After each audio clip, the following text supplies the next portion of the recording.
and gentlemen. You starred in a film with Charlton Heston, Jerry Stiller, Linda Blair, Helen Reddy, Norman Fell, and Gloria Swanson. And I might add, a very young and hot Eric Estrada. And of course I'm talking about Airport 75. Yes, you are. Nancy Pryor, and I have to tell you, once again, you nailed this role, because if you watch the film nowadays, it's over the top, it's campy, but... I thought it was perfect. Well, you played that character. You not only helped ground the plane, you grounded that movie. You took a character that could have been played in so many different ways, and you made her shy. She had values. You cared about this woman. And it still works today, watching that film. And that's when I watched it again recently, I went, oh, that's why I fell in love with her. You fall in love with this character and you really care about her. Thank you. When I got on the set, I said to Jack Smite, I always thought Nancy would be pragmatic, sort of self-disciplined, conservative, and she's all shy. And he said, no, that's better for when she has to fly the plane. It's harder to do that if you're kind of introverted, okay.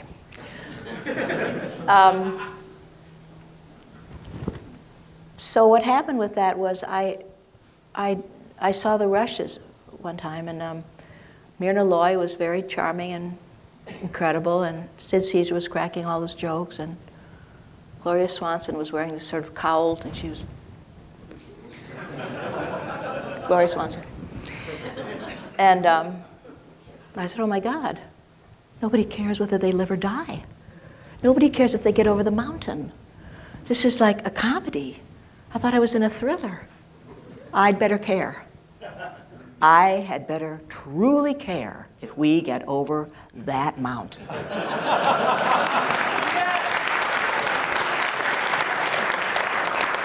So I said, can I see the technical advisor? And they brought the technical, I said, now teach me how to fly a plane over a mountain.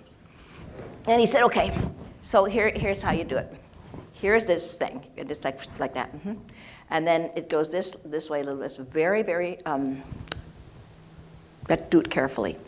Okay, so go this like this, and then you're rising, you're right? And then you get like up to the lump of the mountain, and you want to go over this way, so you go that way a little bit. And then, let's see, what do you do now? I think that you have to over-straighten and then straighten, okay. So I learned that whole thing. And the scene came, where I had to get over the mountain. And I knew I had to care truly, or nobody would care.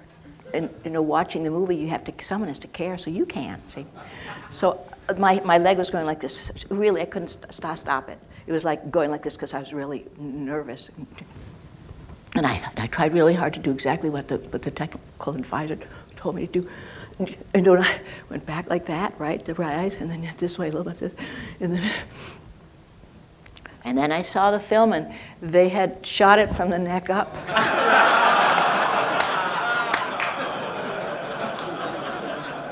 But you could still see that I cared. Yes.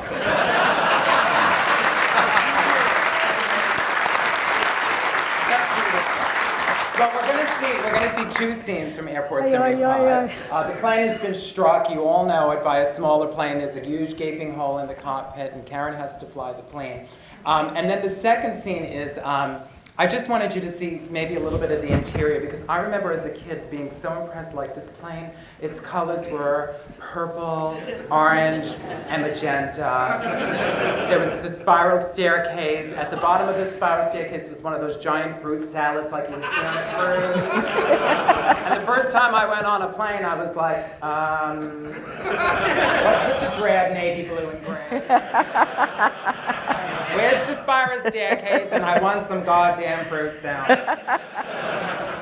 But in the second scene, you'll see some of those character actors who I loved in the 70s. And the woman who snuck the dog on the plane when you couldn't bring animals on the plane, sort of a big one. Do you remember her name?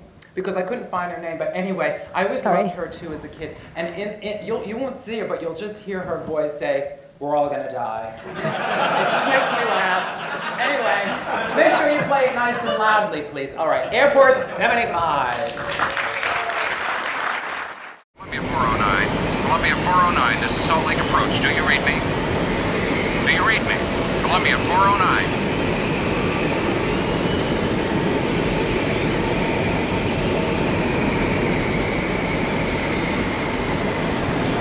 Salt Lake. Salt Lake. This is Columbia 409. Nancy Pryor, stewardess. Something hit us. All the flight crew is either dead or badly injured. There's no one left to fly the plane. Help us! 409, this is Salt Lake. We read you, Nancy. Stand by. Oh my God, help us!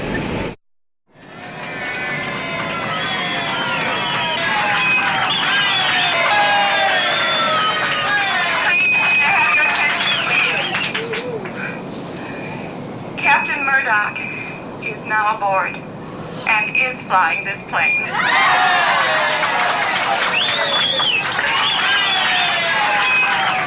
Please, thank you. He wants me to tell you that everything is under control. However, he wants me also to tell you that he will have to shut down one of the engines, which seems to be running a little roughly. We're gonna die. But there is nothing to be alarmed about. Nothing.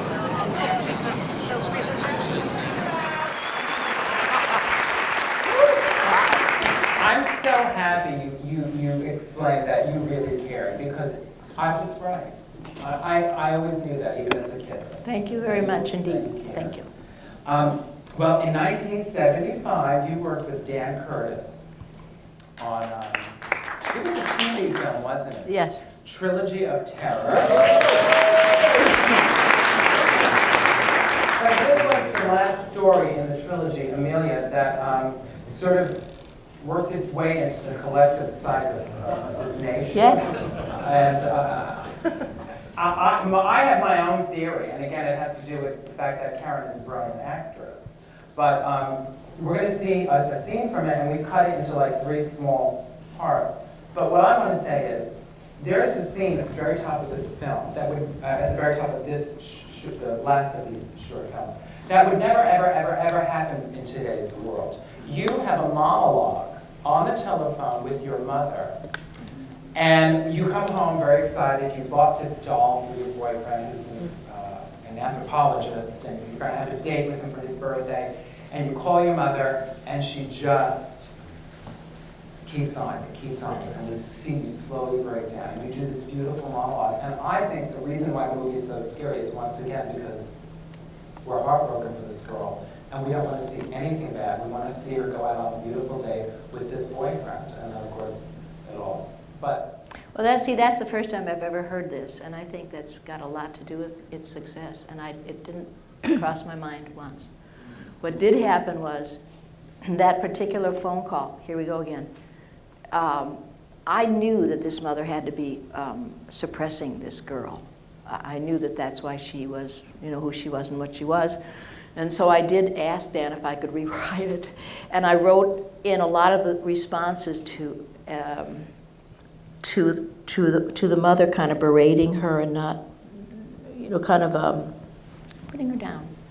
And so thank yous, because I did write that. Okay. So we'll see the 3 short scenes from this last film. Mother, you should see what I'm getting him for his birthday. It's a genuine Zuni fetish doll. I found it in a curio shop on 3rd Avenue. Arthur teaches anthropology, that's why I got it for him. It's a Zuni hunting fetish. It's really interesting. There's supposed to be some Zuni hunter's spirit inside of it. And there's a golden chain wrapped around it to keep the spirit from making the doll come to life. Come to life. It says, should the chain be removed, spirit and Tao will become one living. Well, that's what it says on the scroll. The scroll. It comes with a doll inside the box. You should see his face, Mom. Mom?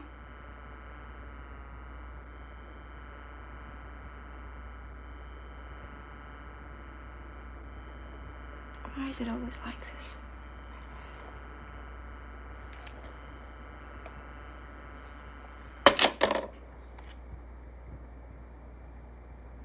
I will not get a headache. I will not get a headache. I am going to take a bath. And then I'm going to meet my fella. And we're going to have a lovely time. Lovely time.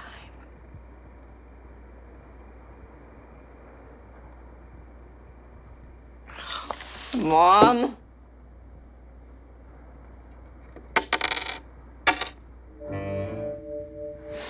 Wooden dolls do not move about.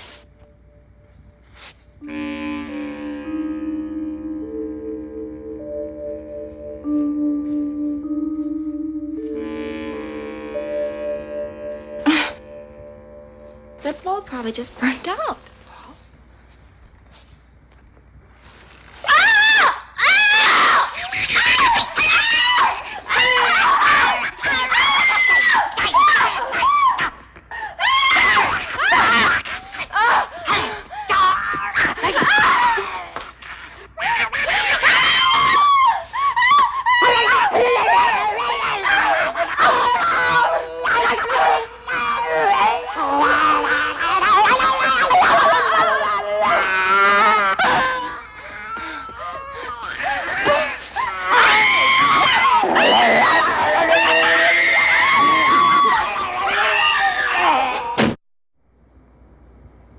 This is Amelia, Mom. I'm sorry I acted the way I did. I think we should spend the evening together just the way we planned. It's kind of late, though. Why don't you come by my place, and we'll go from here?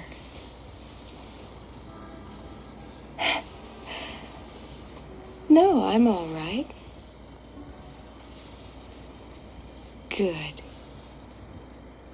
I'll be waiting for you.